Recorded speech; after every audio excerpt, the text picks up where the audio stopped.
Salut les anticonformistes, c'est JB et aujourd'hui on se retrouve pour un nouveau podcast où je vais parler du succès et de pourquoi c'est important de ne pas se laisser, on va dire, paralyser par la définition globale mondiale du succès et en quoi c'est important de définir son succès, ton succès. Bon, je voulais déjà m'excuser parce que ça risque d'être un peu bizarre au niveau de ma voix aujourd'hui puisque je suis malade. Mais que j'ai quand même envie de faire ce podcast, donc je m'en excuse d'avance si c'est coupé ou s'il y a des moments où c'est pas terrible, je m'excuse d'avance. Donc maintenant rentrons dans le vif du sujet, et je voulais du coup définir un peu avec toi le succès et en quoi c'est important de définir son propre succès plus que celui global. Alors je vais pas rentrer dans la pyramide de Maslow et tout ce genre de choses, ça c'est par exemple les besoins primaires qu'on a, et ensuite on a tous des besoins communs, par exemple le besoin d'être reconnu, le besoin de manger, ce genre de besoins. Et au final notre définition du succès vient un peu de là, et c'est pour ça que beaucoup de gens partagent la même définition du succès qui est d'être reconnu dans un domaine, de gagner de l'argent, etc. etc. Mais il y a des choses qui sont plus subtiles que ça, et à mon sens, au final, si tu veux être heureux, si tu veux justement avoir du succès, c'est important de définir ton succès, pas celui qui est dicté par les autres ou par la société. Et d'ailleurs, c'est un truc que j'essaie de faire dans le contenu que je crée, et surtout sur Instagram par exemple, où du coup je fais des citations, etc., je poste ce genre de choses, et directement ou indirectement, je parle du succès, mais je fais pas comme toutes ces pages de motivation qui disent en gros faut que tu deviennes riche, la Lamborghini, t'as le succès. Je veux dire, pour moi c'est pas ma définition, donc je vais pas mettre ça. Tu remarqueras, j'ai jamais mis de photos de voiture ou par exemple de liens de richesse, parce que moi, être riche, ça ne veut pas dire avoir du succès pour moi. Je pense qu'il y a plein de gens que j'admire et qui ne sont pas forcément richissimes. Souvent les deux vont ensemble, mais il y a plein de gens, je veux dire, être riche, ça ne fait pas partie du succès, il y a plein d'autres critères qui passent avant pour moi. Et donc justement il faut définir ces critères ensemble, et pour toi. Donc pour toi, qu'est-ce que ça veut dire avoir du succès ? Est-ce que c'est avoir créé une communauté ? Est-ce que c'est laisser une trace après ta mort ? Est-ce que c'est être riche ? Est-ce que c'est je sais pas, être libre? Ça peut avoir plein de manières de s'exprimer différentes, et c'est important que tu le définisses selon tes règles, selon tes mots, parce qu'après tu pourras suivre, on va dire, ton chemin pour arriver à cette route. Et donc même si par exemple tu feras des expériences qui vont échouer, ou tes entreprises vont échouer, que tu devras en refaire d'autres, tu sauras toujours dans quelle direction tu vas, et après la seule chose qui changera, ce seront les moyens. Et c'est pour ça que c'est important de faire ta propre définition au final de ce succès. C'est que si par exemple tu veux construire une communauté, il va falloir que tu mettes des choses en œuvre qui sont différentes de celui qui veut vouloir devenir riche, même si les deux peuvent aller ensemble. Et il faut vraiment que ce soit selon tes propres critères. Et souvent on peut se laisser influencer par les autres en se disant finalement ça pourrait être ça ou ça, et moi ça m'est arrivé. Par exemple, à un moment donné je me disais c'était pas vraiment le succès, mais c'était plutôt ce que je voulais. Je me disais c'était vivre d'un blog, etc., faire la semaine de 4 heures, ce genre de choses. Donc j'ai commencé à le faire, et je me suis rendu compte qu'au final c'était pas ça que je voulais faire, c'était différent, c'était autre chose. Et du coup j'ai arrêté et j'ai, on va dire, pivoté, c'est en gros changer dans le langage un peu start-up. Et voilà, et je trouve que c'est ça qui est important, c'est de définir ta propre notion du succès et pas celle qui est dictée par d'autres personnes.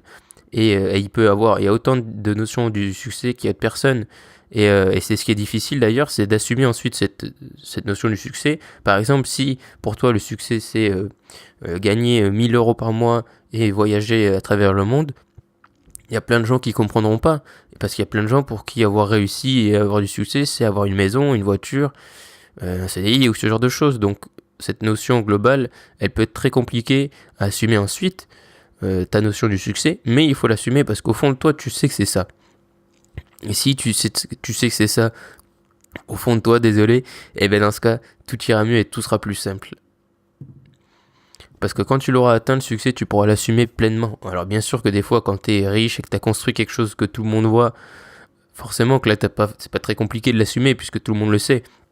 Mais quand pour toi, le succès, c'est quelque chose de simple, et je comprends totalement, si tu es en accord avec toi-même et que tu es entre guillemets en paix avec toi-même, dans ce cas, ça passera et les gens comprendront au bout d'un moment. Et cette notion de les gens comprendront au bout d'un moment est à mon sens très importante. Et surtout aussi pour les plus jeunes, plus ou moins jeunes d'entre vous, mais qui m'écoutent, c'est la notion de succès pour les parents va souvent être très différente de ta notion du succès.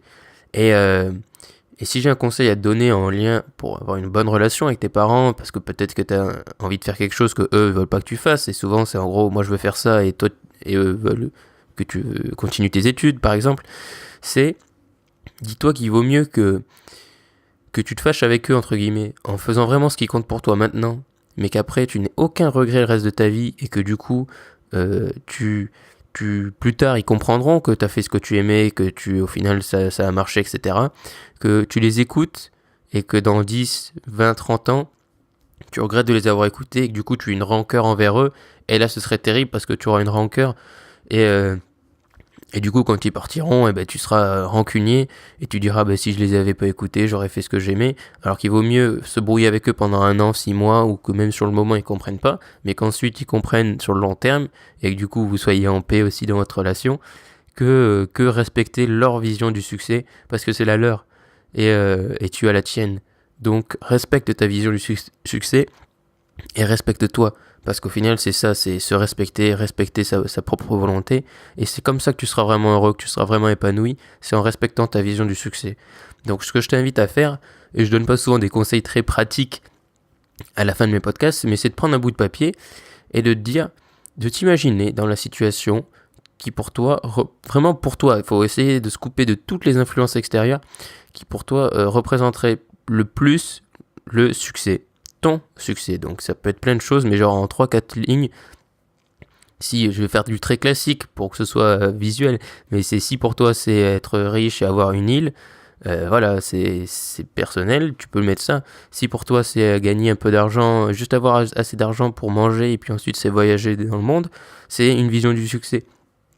Si c'est créer une énorme entreprise, c'est une autre vision du succès, vraiment de noter ce que tu veux et ensuite ça te fera un peu un fil conducteur. Et même si c'est un premier jet et même si tu sais pas trop encore, même si c'est la première fois que tu le fais et que tu vas dire au final c'est ce que tout le monde dit, c'est genre avoir une Lamborghini, c'est pas grave parce que après ton cerveau va travailler dessus et ça va s'affiner au fil des années. Je veux dire, c'est pas, rien n'est figé. Moi à une époque je pensais un truc, aujourd'hui je pense un truc qui est parti de cette base mais qui est totalement évolué. Donc c'est la même chose avec ta vision du succès. S'il faut, tu as une vision maintenant qui sera bien différente dans 1 an, dans 5 ans ou dans 10 ans. Mais encore une fois, c'est un peu la graine en fait qui va pousser. Donc c'est ce que je t'invite à faire. C'est justement d'écrire ces quelques lignes de ta vision du succès qui vont être la graine de ton futur succès.